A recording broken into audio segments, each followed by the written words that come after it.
49 of Broad Street Hustle. This is the second time you're hearing from us this week, as we did a master show that you might want to just not listen to if you didn't listen to it, because it's been a bloodbath over there right now. But we're gonna bring you some Kentucky Derby preps as we always do. These are kind of the last three, I guess. I don't remember. I guess the Lexington they still do. That gets you some points, Yeah. but last three that'll get you into the Derby, and it's a big weekend, so we're going to cover that. We'll touch on the Phillies to start the season briefly before we get into it. And we were going to talk Sixers, but there's nothing to talk about. Embiid's the MVP. Sixers are going to be the 3 seed, play the Nets. Who cares? We'll wait until the playoffs start to talk about them. So let's jump right into it. I got my co-host, Jason Sada. What's up, Tom? Don't give up on our Masters picks yet. Second round's not even over yet, so Yeah, we might be playing well on the Monday or Tuesday. that's true. It's looking like. And then I got Jimmy the Chalk. Thank God for those 3 trees that fell today, because otherwise some of our picks would be the biggest flops of the tournament so far. It's true. And I got, and I'll read a text I received from an uncle-in-law, I guess you would call it, referencing I guess it was after the third or fourth game of the Phillies. Jimmy D will be coming into the podcast with a big grin on his face. Yeah, we got Jimmy D for another week. Tom, please tell your uncle I love him. So he definitely listened to last week's episode, and he caught the what was it, 70 wins, or I believe it was, from 80 Jimmy and D. 82. 80 was Okay. optimistic looking back at it, but All right, well, let's jump. It's early. It is Yeah, early. and that's what we're going to talk about. Let's jump into it. They are coming off the home opener win. They had a bomb from JT to put them ahead, and ultimately enough to get the edge, and then Sosa attacks them on. Jason, what is your early? I think we talked after the first game, but now we have a couple more games in the books, or second game, whatever it was. But what's your thoughts? Yeah, I mean it's a little concerning the way we started here, or they. I don't want to say we, but the way the Phillies started. all right, Meeker. Yeah, Meeker and his Eagles week. But no, you know what? The first thing that concerned me was I do not think this pitching staff was prepared to start the season. Right? I don't like whatever plan they had in the spring training. Didn't work. All right, because there's not one pitcher on this staff, maybe Alvarado, that was prepared to start the season. All right, so I mean that's problem number one. I guess they went long last year into November, and I understand all that, but you're giving away. You're starting the season 1-5, pretty much because your pitching staff just was not ready to start the season. So I didn't like that aspect of what's going on so far. As I mentioned earlier before we went on air, I'm starting to question Thompson as far as him managing pitchers during a game. Like, for instance, today's game. All right, so Wheeler is into the 5th inning, pretty much cruising along. He's into the 5th inning. He's up to 80 pitches, and he's starting to struggle. You could see it. Like, he's leaving balls over the plate. He's walking people. Okay, so he gets out of the inning pretty much unscathed. I think he gave up a run. But he gets out of the inning unscathed. Now, he's into the 80s in his pitches. It's not going to get any better at this point, right? He's obviously struggling. Start the 6th inning with a new pitcher. Like, bring somebody in from the bullpen at that point. Nope, he brings Wheeler back out. Wheeler gets smoked. Guys on base, and next thing you know, the game's tied. And I've seen this before with Thompson. He just doesn't. For me, he doesn't have a sense of when a guy's out of gas. Like, I heard a comment he made after the game where he said, "Well, I told Wheeler going into the 6th inning that let it all hang out because this is your last inning." Well, he already let it all hang out in the 5th inning. Like, So I don't know. Castellanos, Remilto, Schwarber, those guys all kind of struggled, started slow. They all hit today. So hopefully they're coming around. Usually pitchers are ahead of the hitters to start the season, so I'm not as concerned there. I'd like to see them be more aggressive on the base paths. Turner gets on the whole game. Yeah, I don't think he's attempted to steal yet this year. I know he's trying to keep the hole open for Schwarber, but he should be running. Like, the guy's one of the fastest guys in the league, if not the fastest. You need to manufacture runs, get him running. I'll finish with two more quick things on the positive side, or not positive, but like I guess on the excuse side. They have had a lot of injuries. You know, Hoskins and obviously Harper started. We knew that, but Hoskins, now Hall's hurt. Suarez has been a huge issue with the pitching staff, and then, you know, obviously Painter. And then the schedule makers did them no favors to start the season. You know, you're starting the season in Texas. That's tough. And then you're going right to the Yankees. I mean, that's a tough 6 games to start the season with. So, you know, those are my initial thoughts. Yeah, just to touch on a couple things you said. The coach, what's his face, Tom Topper, he was concerning to me as well, and you still thought last year, like, you know, this guy's been a bench coach, assistant coach for how many years now. So you always had that in your back of your mind. Yeah, to the way he handles pitching staff, it's like he's in between. He wants to be loyal to a guy like Wheeler, but then, you know, there's times where he does pull him too early. I don't know. I feel like he just doesn't have obviously the same feel he had last year, which everything he did worked. Not that his decisions are different. I just think the players, you know, came through at those times. So that's definitely a concern. And the injuries are building up. That's a concern. I mean, now you legitimately don't have a first baseman at this point. They're going to have to make a move. They're going to have to make a move, right? They can move guys around, but you're going to have to make a move. But I mean, it's early. Like, you know, like we said, they have two more against the Reds, 3 against the Marlins. They take 5 of 6, and they're back at 500. And, you know, your goal is to win 15 games a month or whatever it is. You know, they're right on their way to do that. So it is early. You're going to get Harper back. You're going to have Turner start to kind of find his groove on the base path.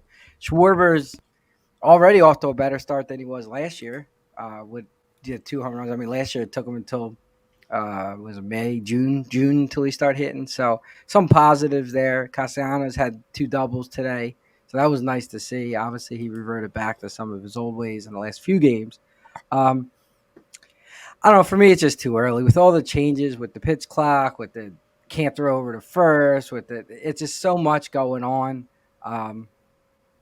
You know, and I don't think all the Phillies players have adapted to it yet. Some of it just sounds like they have sour grapes about it. I mean, you heard Harper on the ESPN telecast say, you know, make a snide comment, kind of backhanded about they're taking the game away from us. You heard Nola Wheeler talk about it in spring training.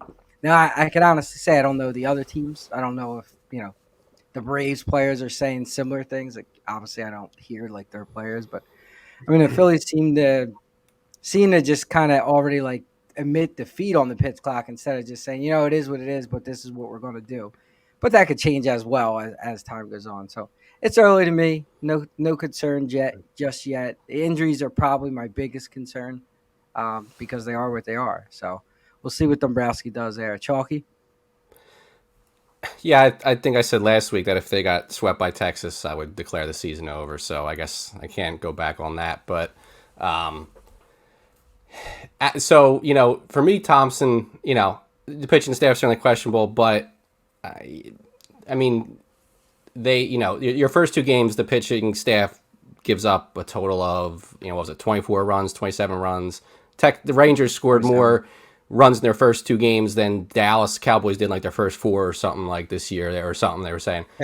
So then you get a good pitching performance from Bailey Falter of all people on the Sunday night game. You lose that 2-1, and really, maybe it's not the only reason, but a big reason was you make this trade for Pache to be a guy that's maybe a late inning defensive replacement. Get him learning from this hitting coach. Maybe he can get his, you know, batting average up or learn some things. And you want to let Marsh play against lefties. So he comes in on Saturday. They play him on Sunday, and he leaves 6 guys on base. I'm like, why are you throwing that guy in the lineup? Like, you know, at all? Like, let him work for a week with the hitting coach and be a defensive replacement if you need to. Let Marsh play. I mean, I don't see the reason why you're trying to play matchups like that. And it might have cost him the game because he, like I say, left guys on base that night. And, you know, I think like most of us expected that, you know, 7 games or whatever into the year, Jake Cave would be your leading stolen base with 2 thus far. So some teams, I want to say it was the Orioles, like they're like 20, through 7 games, they're like 20 more stolen bases than like any other year in like 20 years, like they've done. And the Phillies have 4 total. Cave has 2, Real Multo's got 1, and Turner has 1. So they're not taking advantage of it, of the new rules to their favor. Although it did seem like, I don't know if he had thrown over enough, but Castellanos was like halfway down the third baseline the one time he was on third against Green early in the game. But they didn't really rack up the stolen bases today. Obviously, concerned. It's not a good start. You don't want to be getting buried. Obviously, okay, Atlanta's out 6-1. It's the first month, but like Tommy said, if you can, much like the Belmont Stakes, grind those even months out, those even quarter miles, you can get there in the end and get to the playoffs. And at least some of our relievers don't have an ERA of infinity anymore. So I guess that's a step in the right direction. And they really don't have any kind of room for any more injuries, though. So we'll see. I was going to say Atlanta also started against the Nationals. While we started on the road against Texas and the Yankees. So. And that's technically why the Phillies were not the worst team in the league, because they had the tiebreaker over the Nationals because the Nationals lost so many division games and the Phillies hadn't played a division game yet. So they were still ahead of the Nationals in the standings, but that was the only team they were ahead of. Anywhere. Yeah, it's a little weird. You see a team that goes to the World Series open up, 6 games on the road. They don't, that's rough. Against AL teams. I mean, I know you're playing a lot more AL teams this year, but rough. Can we? And before I go to Jimmy D, can we talk about the worst? The worst part of the Phillies was, whose decision was it to cancel the home opener or postpone the home opener from an 85-degree day to a 50-degree windy and misty day to today? Geez, they really dropped the ball on that one. I mean, we didn't get rain at all. So, Jimmy D, you were there today, so you could give us firsthand perspective of the home opener and then your thoughts early on. I'm all in my Philly swag, as you can almost see. But listen, the Phillies are going to be okay. They'll be fine. My prediction last week got me excoriated by a lot of my friends and the people that listen to this Zoomcast, this telecast podcast. However, let me just say this. Jay, you mentioned Trey Turner.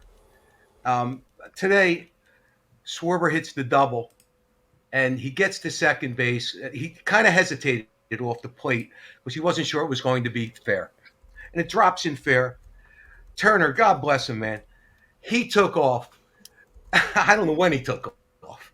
Because if you look at that replay, you'll see Schwarber on second base. And you know how the Phillies do this, with that big move. And, let's go, guys. And he looked right down to third base to say, way to get there. And when he looked at third base, there was nobody there. Turner had scored. Yeah. That's how fast this 30-year-old kid is.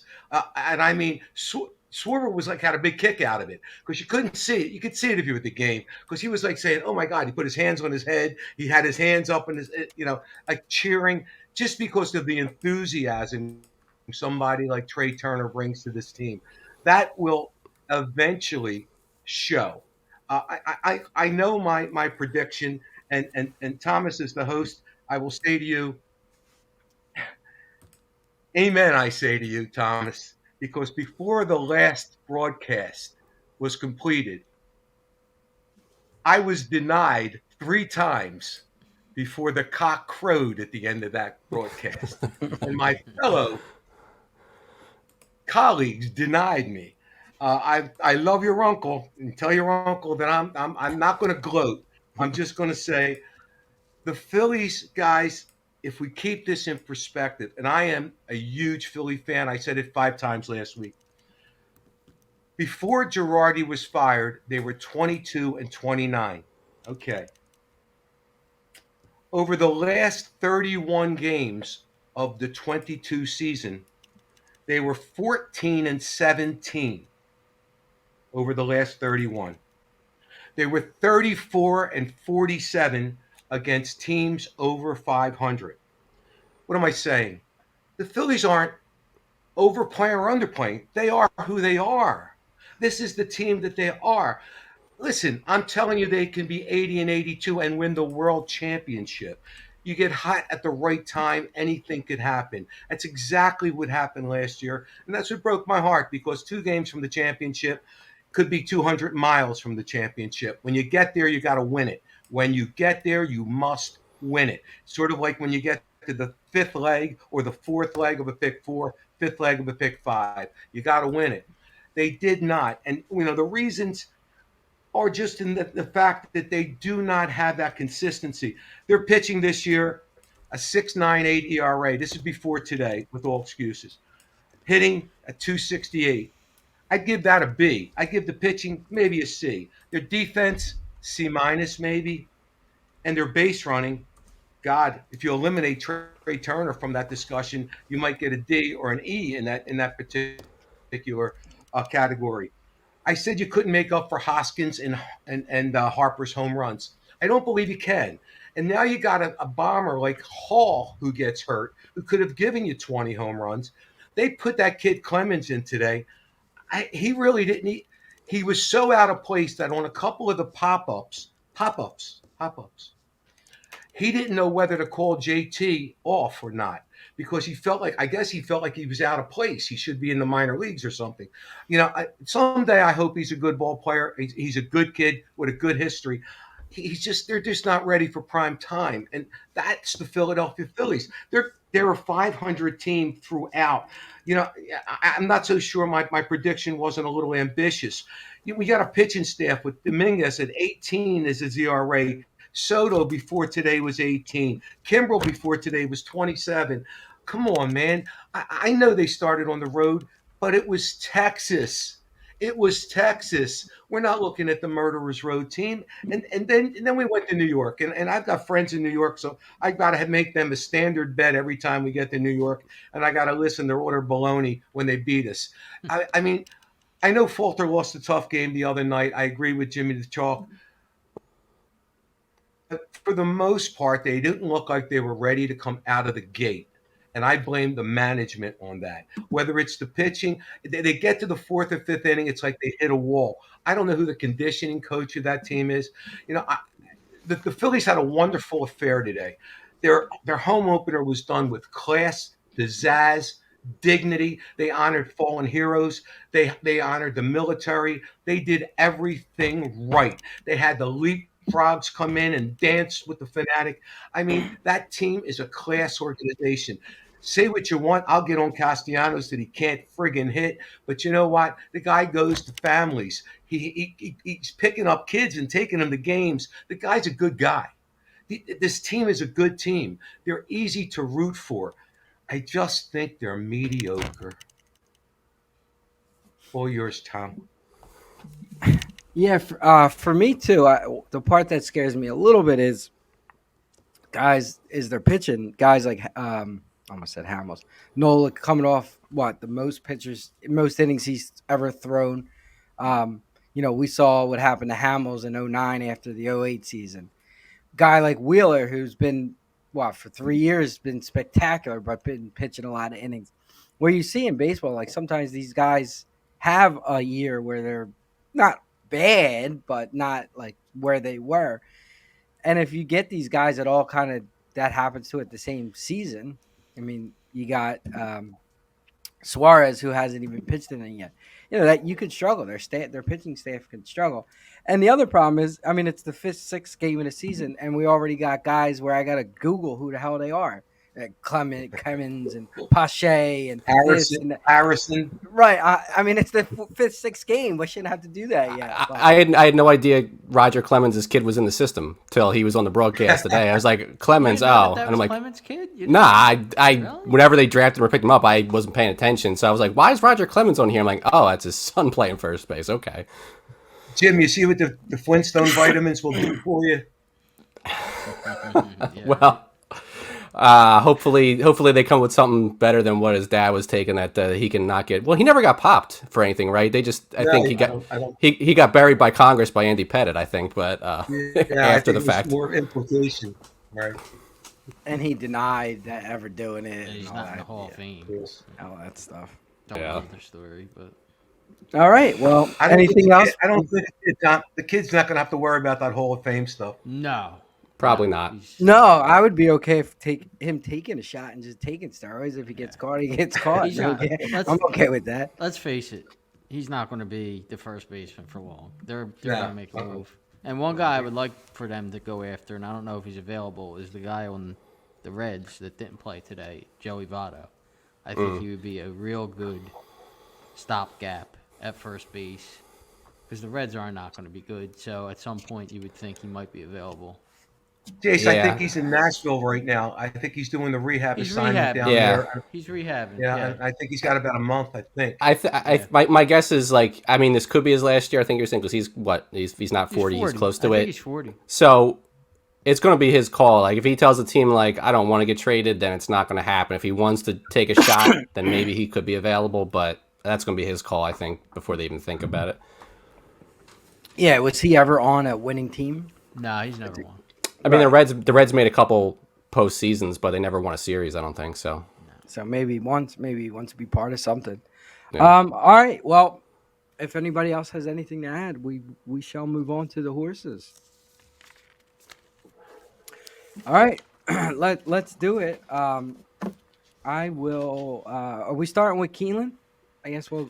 Yeah, Or let's do do you- chronologically. Keeneland would be first. So I think we're going to do the pick 5 at Keeneland, which starts in race 5. Is that correct? Correct. Ends with the bluegrass.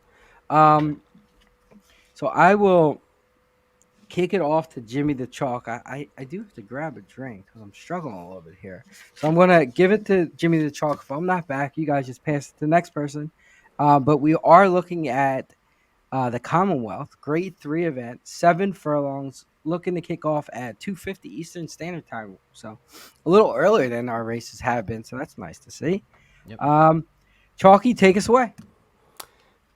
Yeah, so I'm going to put a single here, and if it loses, I'll still have the pick 4 to back up one. But I know we like to talk about, the horse for course angle, and the favorite here, Nakatomi, fits that to a T, 3 for 3 at Keeneland, won an allowance back on Breeders' Cup Day, beating Endorsed, who went on to win some graded races. But that's not my single.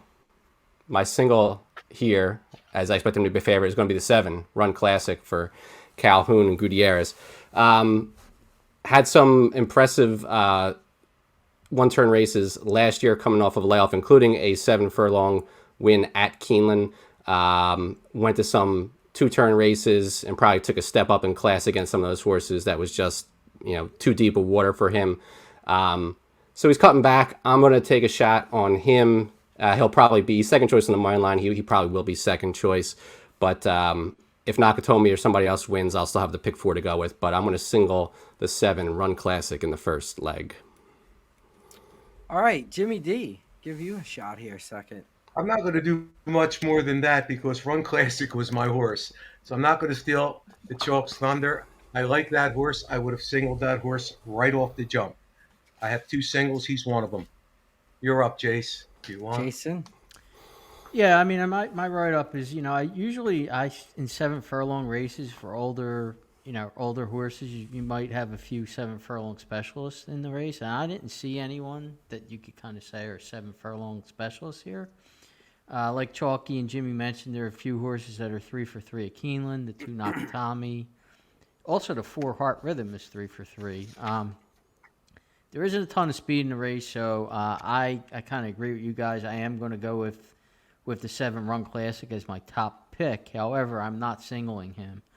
And the reason I'm using him is he'll either be on the lead or be very close to the lead. And, if he has to be on the lead, he might be able to do it. So, but I'm also going to use Nakatomi to 2. I mean, I can't throw that horse out. And the 4 Heart Rhythm, again, like I said, he's 3 for 3 at Keeneland. He's a horse for the course. So, while Run Classic is my top pick, I am going to be 3 deep when I do my tickets. Yeah, I mean, nothing to add really. I'm going to press Run Classic as well. I mean, you look at his only 7 furlong race was his best race of his career. He ran lights out where he lost at Farmington Road, where he set like just an outrageous pace. And Farmington Road came up on the rail on him there. So I will press Run Classic. Might end up singling, but Nakatomi's a horse for the course, like Jason say. Heart Rhythm has a little bit of back speed, and he likes the course as well.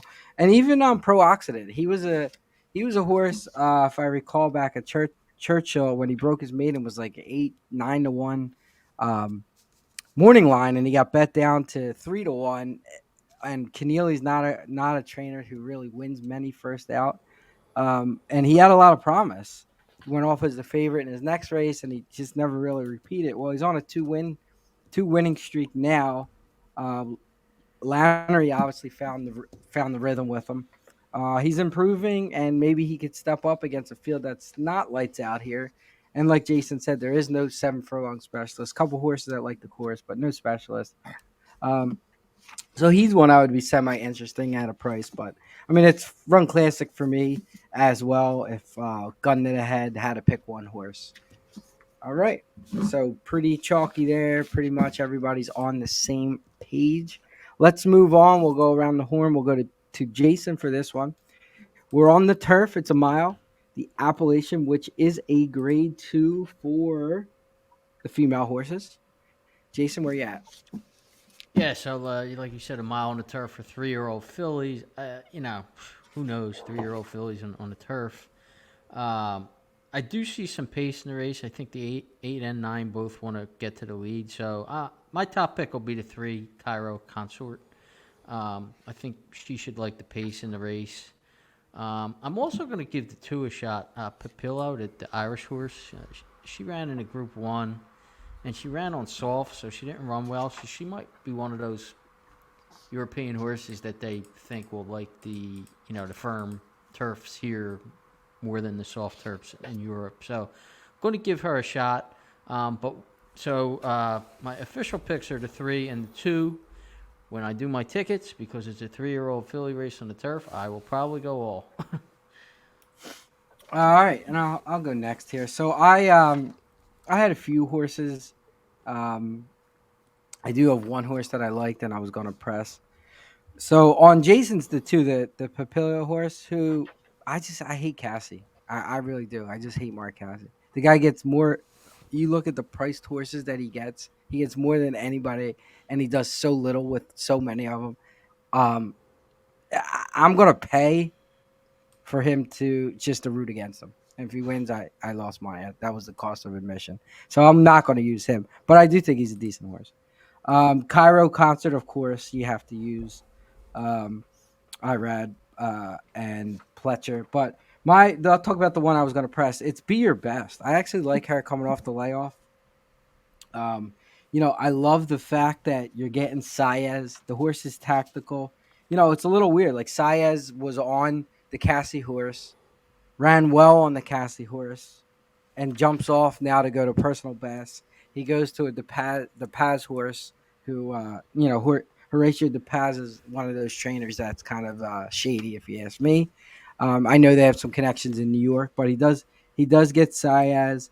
He was a well thought of horse at Saratoga. Might have even seen him run. I don't remember the dates were there, but yeah. So I'm going to press the 6. But I will use, who did I say, the 3. I think the Cox horse, Heavenly Sunday. You always got to use Cox at Keeneland. And then the 7, Pleasant Passage, who's coming off the layoff. He can be part of the pace. We're set the pace for Shug. So 3, 4, 6, 7, but I'm going to press the 6. Chalky? Yeah, I mean, I agree that you want to try to play a couple here. My top 2 choices were the 2, Papilio. She ran well her first time over here, had a little bit of trouble, and still only lost by a head. So despite Tommy's dislike for Cassie, although he didn't have the guts to tell Cassie that in person when we saw him at Saratoga, I'm going to play him.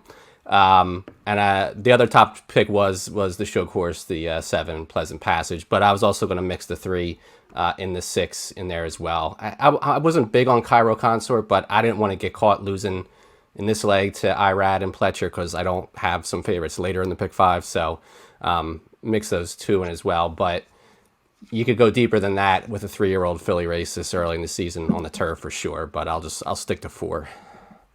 All right. Jimmy D? 3-year-old Phillies, Jimmy the Chalk, you can go as deep as you possibly can. There's no question about that.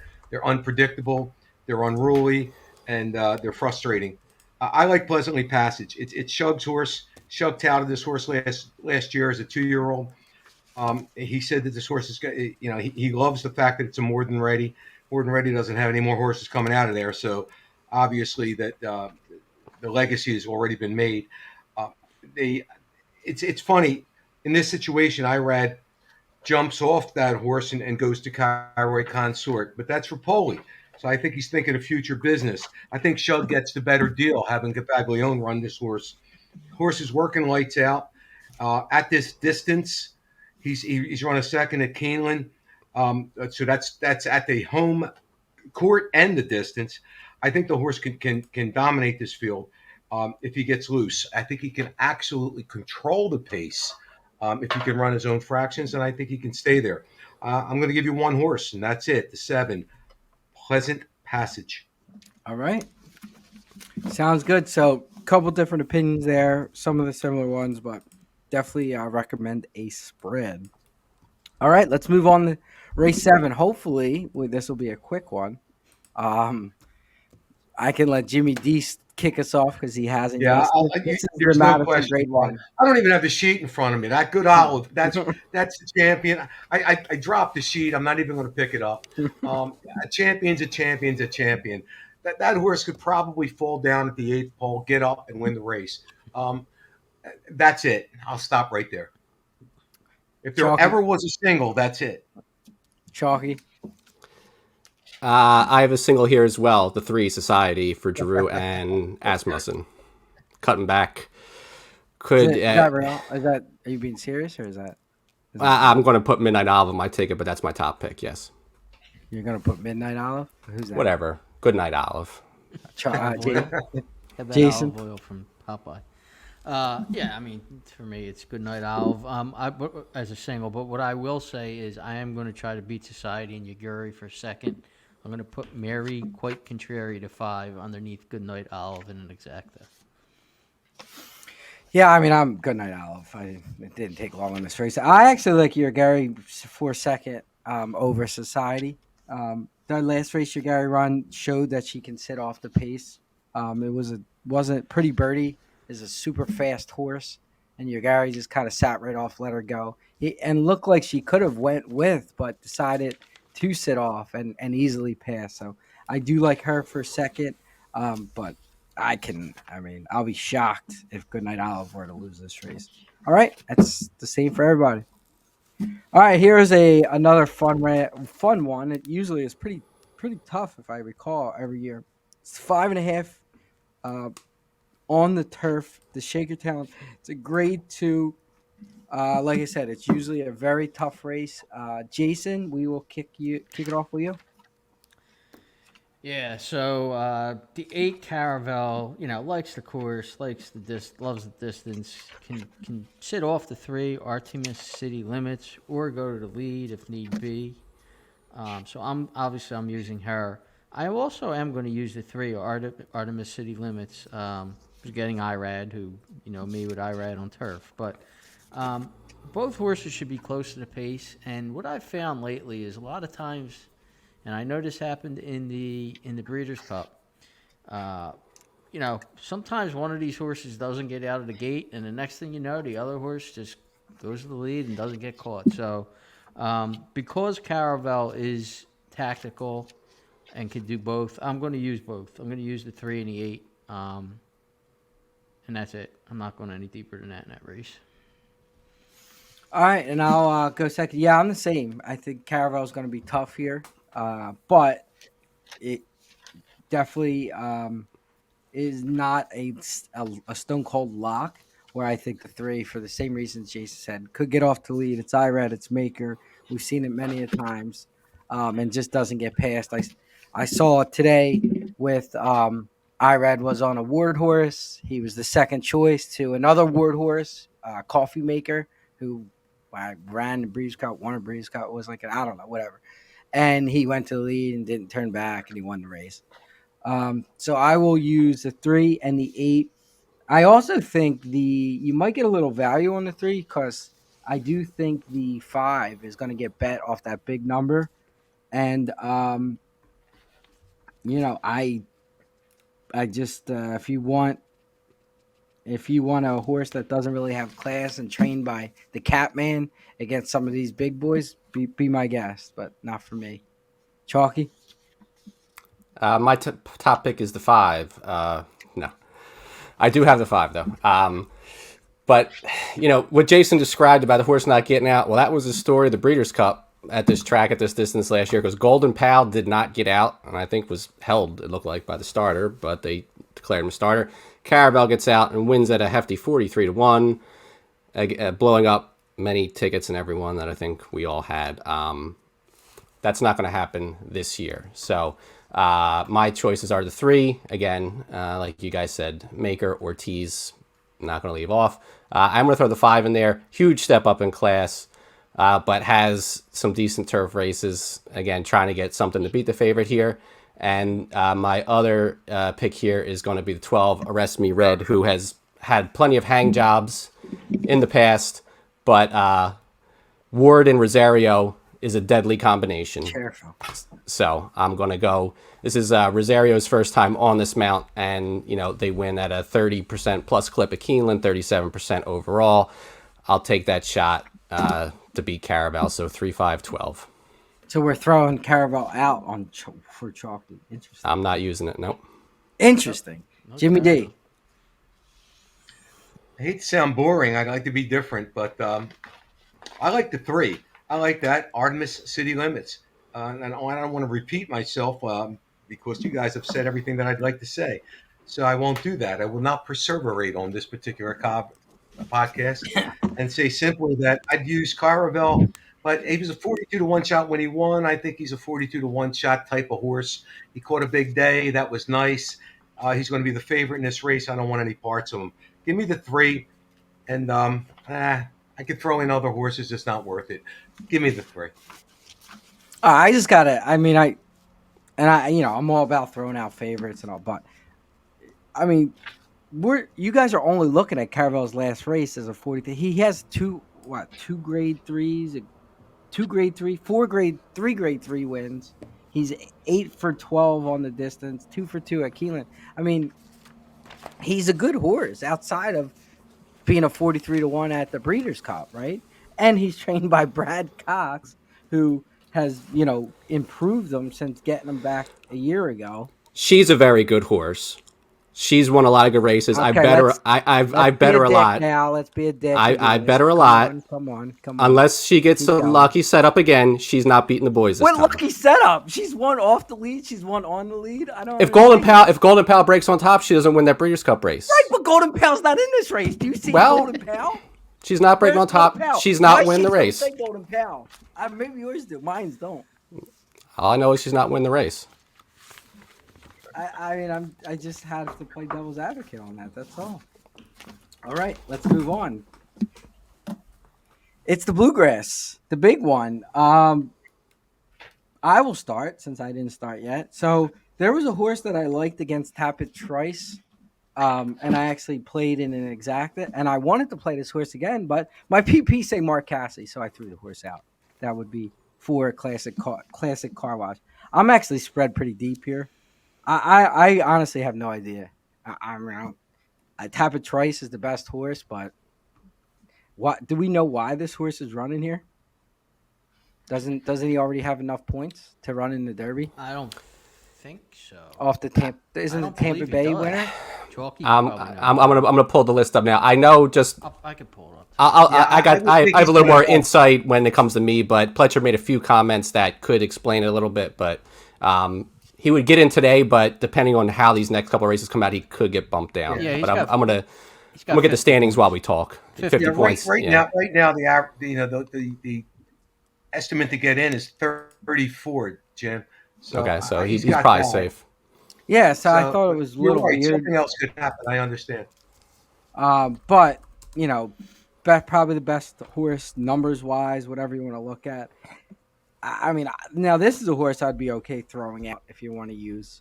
I mean, if you're live in a pick 5, obviously you want to have. The The 3 Verifying, another horse from Cox. I mean, this is one that looks like can get loose on the lead. I don't really see a lot of speed. This horse has shown speed in the past. And where else am I at?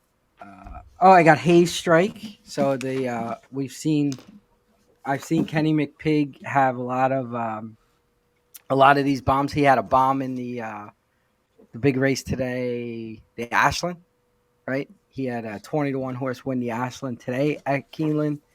The horse ran a gigantic number at Laurel. I don't know, maybe it was just Laurel, but he runs a gigantic number at Laurel, brings him over here. The 7, Sun Thunder, another horse that has not been terrible, ran really well against Angels of Empire, Chalky's horse, who did win the whatever race was last week. And then Arkansas. the 8 Arkansas. And then the 8 Blazing Sevens. Ran just awful at Gulfstream, but was a horse that was highly touted. Adding blinkers, so maybe back to speed. I'm not huge on the horse, but another one I would use just because I really don't know. Raise Kane, that was a complete pace meltdown in the slop at Aqueduct. That would be a horse I'm against. Not a great post. So with that said, I guess 1, 3, 5, 7, 8. Jimmy D. This bluegrass is a wide open race, guys, and just for the sake of our audience, when we say points, we're talking about 100 for first, 40 for second, 30 for third, 20 for fourth, and 10 for fifth. Just as a little brush up for the audience listening.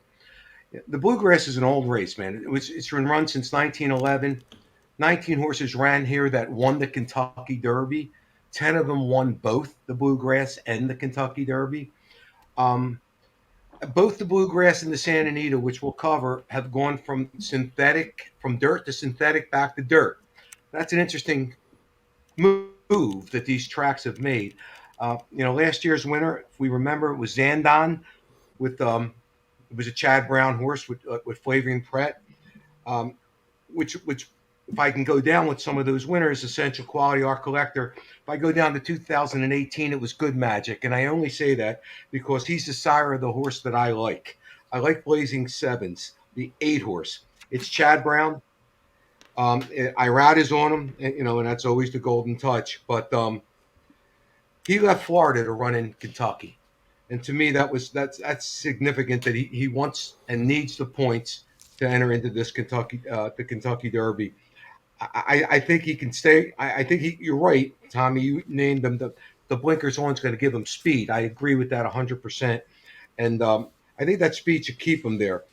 He's run at this track before. He wasn't very successful at this track. However, at that day, he was bumped. He was bothered in the starting gate. He gets a clean run. I think Blazing Sevens can win. Of course, I used the 1 on top, and I'll give you another long shot if you're going to somebody else behind him. Is this Scooby Quando?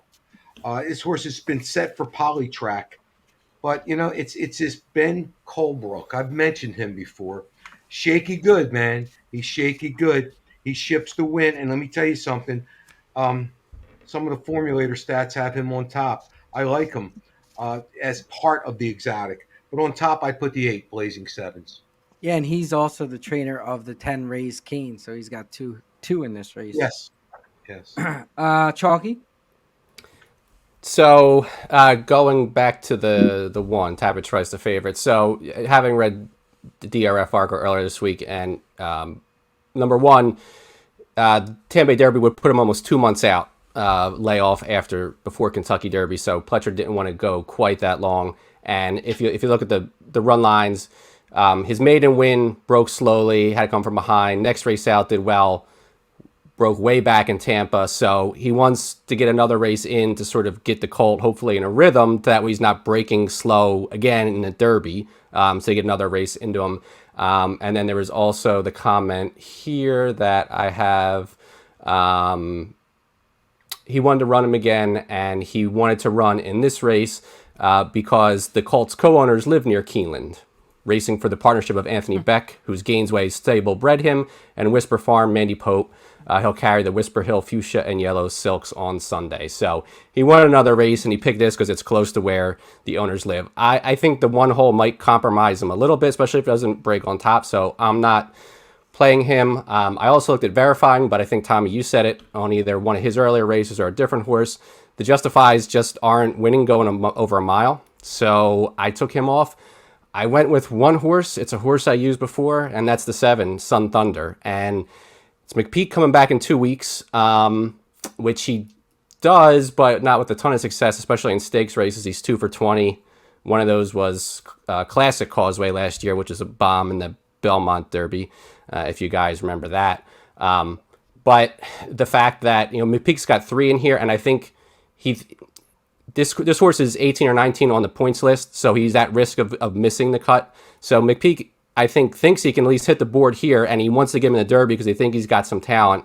And he lost to those 2 good horses that you mentioned, Angel of Empire, and then 2 Phils ran behind him who came back and won at Turfway.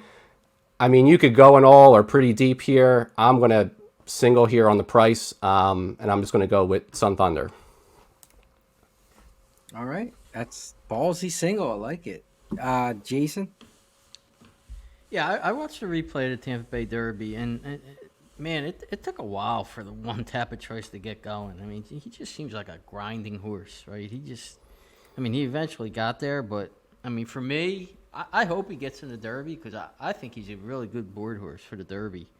Obviously, he's a Tappet, so he might like longer. He's probably a Belmont horse, to be honest with you. But I'm going to try to beat him here. My top pick is going to be the 3 Verifying. I think he's going to stalk the Lucas horse, the 9, who seems to be the only true speed in the race. I think Verifying should sit right behind him and probably go by him. But I'm also going to throw in the 8 Blazing Sevens.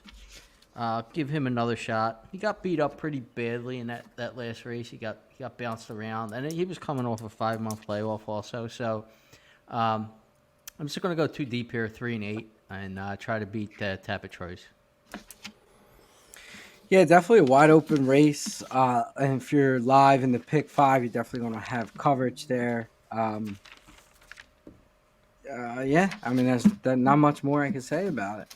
All right, let's move on here to. You want to do pick 5? Oh yeah, you want to give out a ticket? Sure. Go ahead. Go ahead. I could start. So race 5, I'm going to go 3 deep, 2, 4, 7. Race 6, I'm just going to buy the race. I'm going to take the all there. It's the 3-year-old Phillies. Not confident in my choices there. In race 7, obviously I'm singling Goodnight Olive. Race 8, I'm going to go 3, 8, and that is Artemis City Limits and Caravel.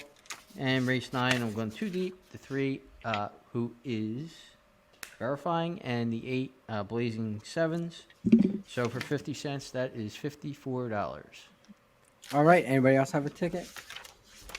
Yeah, I got one. So first leg, single to 7. Second leg, go 2, 3, 6, 7. Third leg, go 2, 3. So that is using Goodnight Olive or whatever her name is. Fourth leg, 3, 5, 12, and singling the 7th in the last leg for 50 cents. That's a $12 ticket. So you're only burning 3 bills, and if they put a 10 and 2 ones in there, if that goes up in flames, which it will probably. By And Jimmy D, anything? All I'll say is I would single 2 horses in that horizontal bet. I would single Pleasant Passage, and I would single Goodnight Olive, and then do anything else you want. Have some fun with the bet. Yeah, and I would play 2 tickets. It would be about $96 total for 50 cents. So I would single the 7 in the first leg, 3, 4, 6, 7 second, single 2 Goodnight Olive, and then I actually miscalculated very poorly. I would be 3. Southwest Philly. I would be 3. Well, I had more horses in one of the legs. so you calculated poorly, but miscalculated very well. I'm not gonna lie. I took a Xanax before this show. I mean, Jimmy might want to cut that out. I don't know, but Are we admitting all drug It was problems at this point in time. We are still It was, looking for sponsors to the podcast. So I don't know who makes Xanax, but if Johnson and Johnson or Merck or whoever wants to reach out, let me know. Look, I had some. I wasn't feeling well. I had some, and I went rummaging through my wife's medicine cabinet. It's the only thing I could find that I thought could help. So it seemed to help a little bit. Good time. But I am 3-8, and then I'm 1-3-5-7-8. My second ticket is basically the same. I would spread in the first leg though, 2-4-7-8, and I would take the shot with singling the 6 personal best in the second leg, and then play it the same through. Good night, Olive. Obviously the single again. So listen back, you'll figure it out. All right, moving on is I guess the wood would be the Actually, next. Santa Anita, if we're going chronologically. Oh, is believe it or Santa not, Anita before? Santa Anita is before. Yes. Oh, they have it early in the card. It's I probably guess. on. I think it's on NBC. That's Oh, why okay. yeah. All right. Well, let's go. Jimmy D alluded to, I think, talking about this race. We said we are going to talk about it, so let's talk about it. And I will let Jimmy D go first. He seemed eager to talk about. Put me in, coach. I'm ready to play. Same type of situation. The point situation. They're loaded here. They're giving out a lot of points. 100 for first. Right down five spots. You can remember when Winning Colors won this race. Went on to win the Kentucky Derby. That was 1988. Some of you guys might have been born in that year. Who won it last year? Taba with Tim Yakteen. What a joke that guy is. Justifies won this race. Affirm went on to win this race way back when, and then went on to win the Triple Crown. Gary Stevens, Bobby Baffert have dominated this, 9 winners apiece. But the Santa Anita Derby has, just a great history before it. Their preps are that San Rafael, San Vincenze, Robert E. Lewis, San Felipe. But sometimes, Tommy, our host, I'd like to tell the audience just a little bit about where it develops. This way they understand a little bit about what the Santa Anita Derby means going into the Kentucky Derby. But with all of that said, the background, I like the 3. I like that Go Rocket Go. Mandela does not send youngsters if he doesn't think youngsters are ready. He is a very, very, very patient trainer.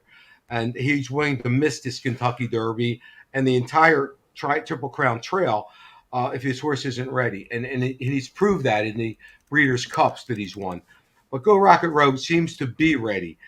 This horse is a dynamite 3-year-old, and Pratt jumps on him. I love Flavian Pratt. They can talk Irad Ortiz all they want. He's not the best in the world. Flavian Pratt is. That's my opinion. The other thing I think in this situation, this horse has had races over Santa Anita's track. He's run beautifully over Santa Anita's track. I know he's got to be practical move. Practical move's the big horse.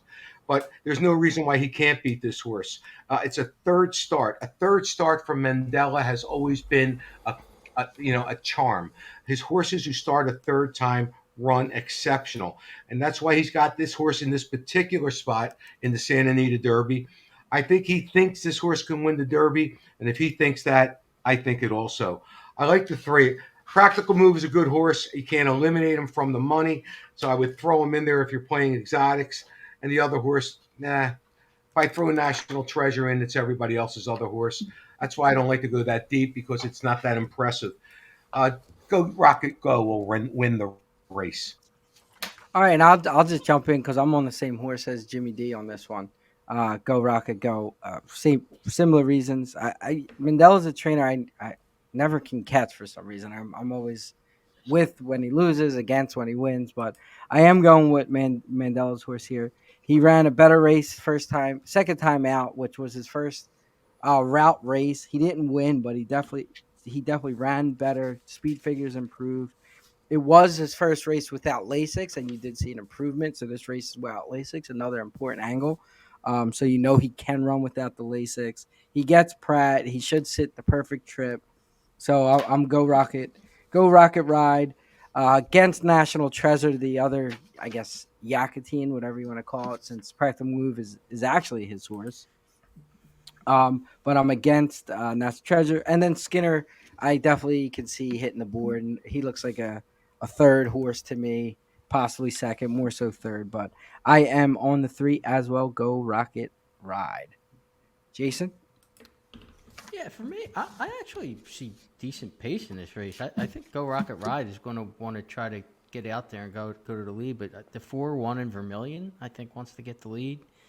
I think the 9 Low Expectations wants to be up there. So if they all show speed and Go Rocket Ride doesn't get an easy lead, I think it's going to set up perfectly for the 5 Practical Move.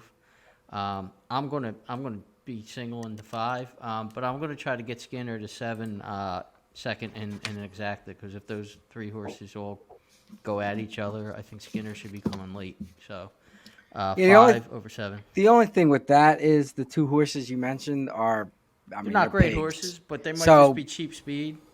Right, but Pratt, Pratt knows that. I don't think Pratt's going to get into a speed duel with 2 pigs that, can't possibly win the race and cost himself the race. So if they decide to go, I mean, I could see the 3 sitting just off of the cheap speed as well. And then he'll just have to out sprint Practical Move, I guess, to the end, which he may not do. I mean, Practical Move might be better. But I don't think the getting locked into a pace duel is what's going to ultimately cost that horse the win. Yeah, I think it'll just be Practical Move's better horse. Chalky? Yeah, I actually didn't watch the San Felipe when it happened, so when I was going through the PPs, I was kind of looking at the stats, and I was surprised, I guess, that Go Rocket Ride actually went off the favorite in that race, and Practical Move was able to beat him despite having some early trouble hitting the gate, and was able to get by him in the stretch. But I am on the 3 as well. Third, mostly because, another move forward in his 3rd start could certainly put him there. Practical Move did make a huge jump on the speed figures last time out, and I wasn't sure how Practical Joke was doing as a sire, because he was obviously a 1-turn 7 furlong or a mile horse, but he's actually 14% on route, so not terrible for sure. But the breeding for the distance and onto the Derby, if you're looking at that, certainly favors Go Rocket Ride. Yakatine, that's the better Yakatine, his real horse, and the breeding story behind it, yet with Chad Brown and his partner, and that Yakatine got the horse, is a little bit of an interesting story if you haven't read it. But I'm going to go with the 3 here, and hope that he makes another move forward that's good enough to win. Okay. All similar ideas. So let's move to the last prep that we're going to talk about, which is the Grade 2 Wood Memorial, set to go off at 6:16. So it looks like New York has the last race. Or was the Bluegrass the last race? I'm not sure. This is the last race. So New York has the last race. Mile and 8th, Wood Memorial. We have not seen a Derby horse come from the Wood Memorial in quite a long time, I believe, right? I'm not mistaken. Decades, Big Brown? I believe. No, he didn't. He was Florida Derby. Big Brown was Florida Derby. I mean, it got downgraded to a Grade 2 a couple horses that would have been. Well, a couple horses that would have been the Kentucky Derby favorite in Escangerea and I Want Revenge. But Revenge scratched the morning of the Derby. Yeah. But so with that said, and based on this field, I don't think you'll see a Kentucky Derby winner come from the Wood Memorial. But we will talk about it. We finished with Chalky for Santa Anita. We'll start with Chalky for the Wood. Yeah, I was a little surprised. Colebrook went down to Kentucky with the horse that won up here before, because this field ain't anything special and probably would have a better shot winning here, but that horse isn't. Or at least Cross entered him and basically waited for post positions. Yeah, I was thinking that too. Somebody was cross center. Was that the Linda Rice horse? I think that's going to run here. The 6 was cross center. 6 was cross center. Oh, the Walden horse. Okay.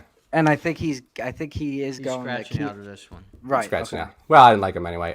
So I'll go 2 here. Pletcher, the one Dreamlike, its 3rd start for Poli, but $975,000 purchase, gun runner out of a Tappet, so impeccable breeding. Blinkers are going on. The field's not much, and the horses run. Last race was around 1 turn, only a maiden, or hasn't broken its maiden even yet, but I think that speaks to the quality of the field here. I'll take a little bit of a shot, if you want to call it that, with that. And the other one was the 5 Slip Mahoney for Cox, who's the other Cox too, I believe, not the favorite. Got torched by the Raising Cane, as we talked about last race, but I mean, beat some of those horses in that, and obviously had a slow start. If you look at his running lines, he was 13th as opposed to 2nd, in those couple races that he ran better in. So if he starts a little better, he's got as good a shot of anybody in here. So I'll go 1-5. All right, Jason. Yeah, this is a pretty good betting race. I'm going to try to beat Hit Show to 13, who's the favorite, because I'm not crazy about Franco working down the trip for that horse. Just not a big Franco fan. So I'm going to go three deep in the race. The first horse I'm going to use is the same horse as Chalky, the one Dreamlike. He's well bred. He's adding blinks. He should be prominent on the rail. I'm also using another horse that Chalky used, the 5 Slip Mahoney. Another well-bred horse who seems to be pretty tactical. He had a bad bad break. Can't read my writing. Bad break last, and still still kind of closed strong. He won on the lead, 2 back as a maiden. He had a good second to Tapestry, so I'm using him. And then my third is going to be somewhat of a bomb. I'm going to use the 9 Krupe. He's another Pletcher maiden. He's got another maiden in this race, but and that's the one actually. Dreamlike is the other maiden. So I'm using 2 Pletcher maidens. Talented horse. None of these horses are world beaters in this race, so I'm the wood every so often. A lot of times actually produces a price, and I won't be surprised if this 9 breaks his maiden and wins the wood. So I'm 159 in this race. All right, now I will. I'm not totally different, but a little bit. I was against Hit Show as well. Tough posts. Just didn't need much to go against, and then once that horse drew the 13, that kind of sealed the deal for me. I mean, between the 2 Pletchers, I actually like the 9 better than the 1. This is a race where I can see a little bit of a speed duel, and the 1 trying to go to the lead and fighting with Arctic Arrogance, the 7, who's definitely going to go to the lead with Lescano, I believe. You have a little bit of speed from also, what's his name? Uncle Jack, the 10, possibly. So I could see that horse getting caught in a little bit of a speed duel. So I was a little bit against the 1 if I had to use one of the 2 Fletchers, but it's not a great field, so I would probably still use the 1. But I did like Krupe as well. I mean, it's a maiden that Pletcher put in the Risen Star to try to get points, and now he Yeah. puts him in the Wood to get points. So he obviously feels this is a horse that can run. He ran a similar style than was it Mo Donegal last year, who won this race. He's kind of that grinder type. He ran well with Caramouche, was with LASIK, so wonder if that had something to do with it, but ran well. We did see Pletcher and Caramouche team up for a bomb in this race a couple years back with can't remember the name. I think it was this race, right? The Wood. They won like 45 to 1 horse. Yeah. Can't remember yeah, the name. yeah. It was like Real, 2 years- it was 2 years it ago, might be more wasn't than that. 2 years ago, yeah. Calumet So- horse, I think. I can't remember the name. I'll Yeah, look so it we've up. seen that happen. So 1 and the 9, I would lean more on the 9 for the 2. I'm also using the 5 Slip Mahoney. There's just not a ton in this race. He can sit a tactical. He ran a big race in his maiden. He lost to Tapit Trice, who's obviously we spoke about earlier on this podcast. And then the other horse that I was semi interested in is the 10 Uncle Jack. So, Baffert sent most of his horses to Yakatine. I think Terranova got a couple, but he sent 1 or 2 to Brittany Russell, which was weird to begin with. Then, she says, what the heck, we'll run him at Laurel, and the maiden runs a huge race, and they move the horse to the Wood. Definitely a speed horse, so it could be part of that pace as well.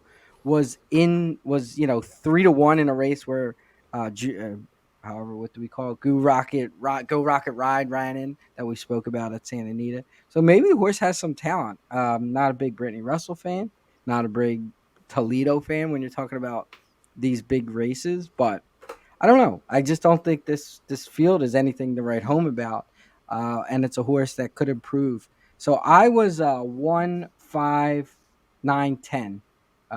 I had to give out actual winners, more so the 5 and the 9, and then the 10 for a price and the 1. Jimmy D, take us home. Thank you, Tommy. This race traditionally has been a wonderful race. To answer one of your questions that you posed earlier, the last horse to win this race and the Kentucky Derby was Fusaichi Pegasus. That was 23 years ago. This race has lost a lot of its luster. That's why it's a grade two. That's why it's only $750,000. It's different. 50 years ago, we all know what happened in that race. I know you guys are students of history. That's when Secretary got beat by its stablemate, Angle Light. Everybody knows that. And the horse that ran second, and it's a good thing that it ran second at the time, which is interesting because that horse who ran second also ran in the Santa Anita Derby. Think about that. And that horse was Sham. That horse was the horse that the Secretariat destroyed throughout the Triple Crown process. This is a race dominated since 2010 by Todd Pletcher. He's got 7 wins since 2010. That's outrageous. I don't know why this race has 100 points, 40 points, 30 points, 20 and 10, just like the other ones. It probably should be less. And unlike a Jimmy D prediction, I don't like any of the favorites, and I'll give you a multiple pick. I like a 2, 5, 7, 11. I'll repeat that 2, 5, 7-Eleven. Shadow Dragon closes and always closes. This is a wide open race, as every one of the commentators on this podcast has said. There's no reason for money not to be made in this race. I don't like the favorites at all. Slip Mahoney can win. He's got inside scary speed that could sustain. Arctic Arrogance is one of those Chester and what the hell's her name? Chester and Mary Broman's horses. They're New York bred horses. Chester and Mary dominate that circus. They win all the money on the New York bred races at Saratoga. This one, Linda Rice thinks it's good enough to go on. I had some experience with Linda Rice owning horses. She's sneaky. She's sneaky good. She'll steal your horse, and she'll also bring a horse around this tremendous form.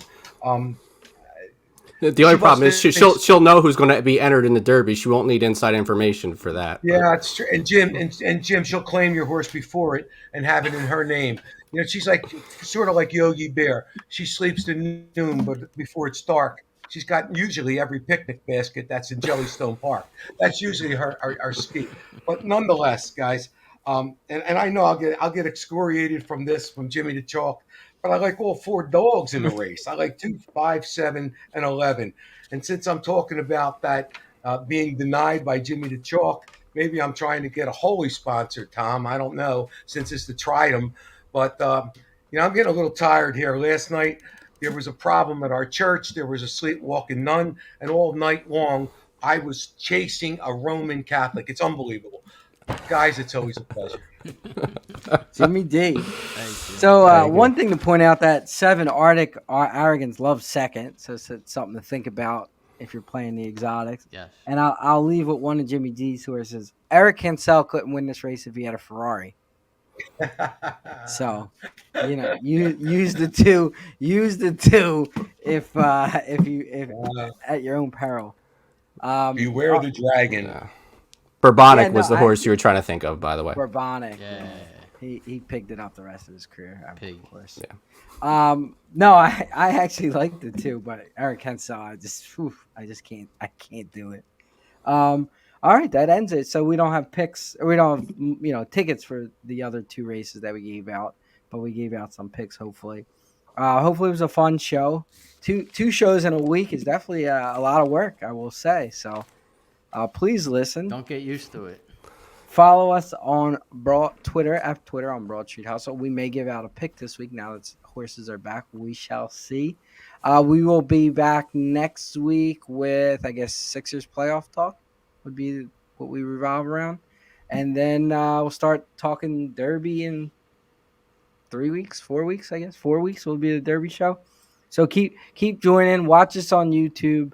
We appreciate it. Subscribe, leave some comments, which gives us some feedback. That would be much appreciated. But if that's it, I don't got nothing else. Anybody from the panel? Have a nice night. Have a great night. Great holiday, everybody. You too.